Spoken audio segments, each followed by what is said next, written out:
Кино шиг амьдрал подкастыг сонсож байна. Энэхүү подкаст нь хүний амьдралд тохиолдсон бодит түүх загтлуудыг бусдад сургамж болох зорилгоор мөн сонсогчдоос захидал хүлээн авч уншиж хүргэдэг подкаст юм. Та яг одоо subscribe дараарай. Сайн байцгаана уу сонсогчдоо? Яг одоо сонсож буй цаг үеийн мэндийг хүргье. Өнөөдрийн унших сонсогчоос ирсэн захидал маань нэлээд хар бараан сексуал төрлийн захидал байгаа учраас иймэрхүү зүйл сонсох дургүй сонсогчд маань энэ дугаараа алхасаарай гэж хэлье. Хүний сэтгэл зүйн асуудал гэж яаж ч болохгүй нэг тийм хэцүү зүйл байхамаа. Тэгээд энэхүү захидлыг бүтсэн бүсгүйгээ маш их өрөвдөж захидлаа уншиж дуусгасан. Ингээд та бүхэндээ энэхүү захидлаа хуваалцъя. Сайн байна уу? Кино шиг амьдрал подкастыг анх 246 дагагчтай байхад нь олж сонсоод 247 дахь дагагч нь болж байлаа. Та бүхэндээ энэ өдрийн мэндийг хүргэе. Би сэтгэл зүйн маш сонин гаж асуудалтайгаа тэмцэж яваа юм. Тэмцэгч гэжтэй бараг эвлэрч дасаж байна да. Ингээд бүгдийг эхнээс нь хүүрнэ. Тэр үед би 9 настай жаахан охин байлаа. Манайх Эрдэнэтийн айл. Ээж аав хоёрын минь найзууд гэр бүлээрээ ойролцоох аймгийн төвд нь амьдардаг байсан юм. Баяр ёслол болохоор нэгнийдээ очиж айлчлана. 100 хичээл амрахаар дүү бид хоёрыг тэдний даа очиад орхичихно. Зунжангаал тэдний үеийнхээ охинтой бас тэр хавийн хүүхдүүдтэй жижигхэн гол дээр очиж халтар боллоо тоглож өнгөрүүлнэ. Би ч тэднийд очих их дуртай байсан. Аав ээж хоёр нэг сайхан ааштай яг л хүүхдүүд чигээ ханддаг байсан. Охин нэг ясандаа миний сайн найз гэсэн үг. Би дүүтэйгээ газар гудас дэвсээд унтдаг байлаа. Нэг л өглөө үрээр нотой оргиод нойроо харамлаас ирсэн. Тэр айлын аав нь миний хажуугаар орж ирээ твдчихсэн. Чихэн дээр амьсгалаад миний эмзэг эрэхтэн норгоод гараараа оролдоод бүр хилээрээ толоож байсан. Маш муухай мэдрэмж. Тэгж байгаа л босоод явна. Тэр ах цагдаа байсан юм. Үүрээр ажилдаа явдаг. Одоо бодохоор эрэхтэн идрээ хийж өвдөгдөггүй байсан ч зүгээр л оролдож дур хандаг байсан юм уу та. Тэр нь надад өнөөдрийг хүртэл маш том сэтгэл зүйн дарамт олсоор ирсэн. Энэ байдал нь зунжангаал үргэлжлэнэ. Яагаад ч юм хүүхэд болохоор хинт ч юуч тайлбарлахаа мэдэхгүй. Дүүгийнхаа нөгөө талд гараад унтсан ч ямар ч алгаа байхгүй яг л миний талд хүрээд ирнэ. Дүү минь надаас 2 насаар дүү эрэхтэй хүүхэд л дээ. Хүүхэд болсон хойно юу ч мэдэхгүй нам унтчил байдаг байсан. Нөхөр нь үрээр ажилдаа явдаг болохоор айл эгч унтлахын өрөөндөө нам унтдаг байсан байх. Тэр 100 арай гэж өнгөрлөө. Дахиж дараа зунаас нь би тэднийг рүү очихгүй гэж хэлдэг болсон ч найзаагаа санаад гол дээр хүүхдүүдтэй тогломоор санагдаад дахиад явсан. Байдал яг л хэвээрээ. Гэтэл яг тэр 100 найзын маань ав бас нэг найзыг нь оролцсон юм билээ. Айхтар хил амтай охин байсан болохоор ээж аавдаа хэлжилдээ. Тэгээд бөө юм болоод ээж аавд нь 200 мянган төгрөг өгч тохиролцсон байсан. Тэр үеийн 200 мянган төгрөг их л мөнгө байсан санагддаг. Манай ээж айлын ээж хоёр арх ууж сууж байгаад тэр тухай ярилцаж байхыг нь би сонсчихсон. Айлын ээж уйлаад л би нөхрөө ойртуулахгүй хажиглаад байдгаас энэ хүн ийм зүйл хийсэн байна гэж үлээ. Ингээд манай ээж аав хоёр намайг тийшээ явуулгаач болсон. Хоорондоо урдны шигээ сүжирч найзлахаач болсон. Би ч том боллоо. 10 жилээ төгсөөд Улаанбаатар руу их сургуульд явлаа. Оюутны байранд орох гэсэн боловч дүүрсэн байсан болохоор 0-ийн өрөө гэж ярьдаг да. Нэг өрөөнд дотроо 0-той тийм байранд орлоо. Тэр үедээ найз залуутай болоод 3-4 жил үерхэд салсан байсан. Багада найзалдаг байсан нөгөө айлын охинтой санаандгүй явж байгаа таарчв. Тэр бас их сургуульд ороод хамаатнууд амьдарч байгаа гэв. Бид хоёр уулзаагүй утсан болохоор кофе ууж нэг газар ороод зөндөө ярилцаж суулаа. Ээж аав нь сайн хаяа охин дээрээ ирдэг гин. Утас шүрмсөө солилцоод хотод ирээд удаагүй найз нөхөдгүй болохоор хаяа уулзж байхаар тохиров.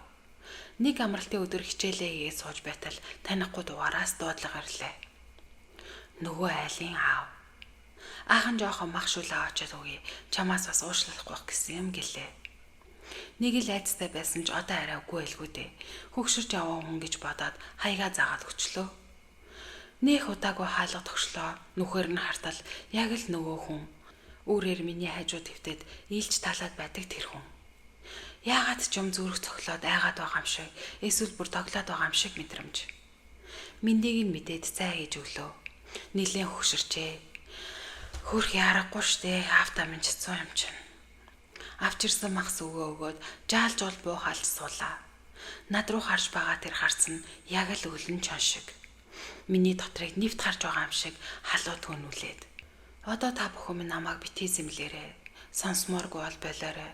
Эсвэл энэ хэсгийг хасаад уншаад өгөөрэй бүсгүй минь. Би 0 ороод халаадаа тайлаад нүрээ янзлаад үсээ задгалаад гарч ирсэн. Бараг л хагас нүцгэн. Түүнд залуу халуун бие гаахуулах бодол төрсөн хэрэг. Нэг тийм өшөөгөө авах гэж байгаа юм шиг. Гарч ирээд урд нь хид алхлаа. Хажууханд нь суулаа. Нүд нь бүр яг л унахна. Хүнийг хөгшөрсөн гэж бодож болдоггүй юм билээ. Яагаад ч юм би түнд өөрийгөө л гайхуулаад баймаар хүсэл маш хурцаар төрж байсан. Үсээ шидлээ, хөхөө улам таваалгаж хотоож суулаа. Нилуун янаг хоолоогоор ярьж эхэллээ. Тэр бүр яг л чихэр горцсон 5 настай хүүхэд шиг л ширтэж байсан. Гэхдээ тэр надад огт хүрэхгүй, халдахгүй байсан. Үнэхээр л уушлахгүйгээр ирсэн бололтой. Тэр үеэс л би улам давчтаж, түүнийг хүсэж, хийх бодол төрж эхэлсэн. Тийм ээ, би тэгсэн. Жигшмээр гэхдээ хийгээд л баймаар. Юу гэхийг мэдэхгүй юм, нэг тийм мэдрэмж. Яалтчгүй хөшүүн юм болохоор удаан хийгээгүй. Би дуур ханаагүй болохоор түүнд бүхнээ гахуулж, түүний тэр үлэн шүлэнгдсэн харцны доор өөрийгөө оролдож дур хансан. Тэр цагаас хойш би өөрийгөө ойлгохоо байсан. Учир нь би тэр өдрөөс эхлээд үеийн залуусаасаа хизээж таашаал авахаа байсан.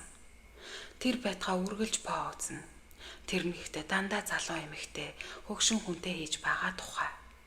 Тэгжил дур ханана.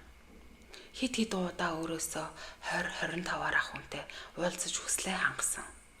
Машин засварын ах, ажлын газрын техникч, найзын аав, тэр бүхэл хуучин найз залуугийн аав. Үнэхээр өөрийгөө ойлгохоо болоод сэтгэл зүйчдэр очсон. Энэ бол Стокгольм синдромын нэг хэлбэр нь юм билээ. Өөрийг нь хохироосон хүндээ татагдах, тэр хүнээ хэн нэгнээр орлуулж төсөөлөх. Авч байгаа таашаал нь жирийн хүнийхээс шал өөр. Нэг тийм жигшим, зэвүүцэм, тэгсэн хэрнээ таашаамаар. Хинч хүрээгүй биеийг минь бузарсан болохоор ч тэр юм уу, дарамжлуулж байгаа мэт мэдрэмж аваад тэр нь надад таалагддаг. Одоо би ганц бие хിവэр хин нэгний амьдралыг сүтгэж салгачгүйгэн шиг явахыг хичээдэг.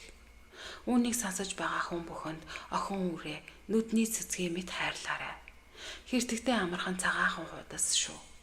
Нэг л ийм зүйл тохиолдсон бол насаараа сэтгэл зүйн асуудал, сэтгэлийн том шарахтай олон шүү. Одоо би үеийн залуутай суух тухай огт боддоггүй. Миний үеийнхэн 3, 4, 5 хүүхэдтэй болсон.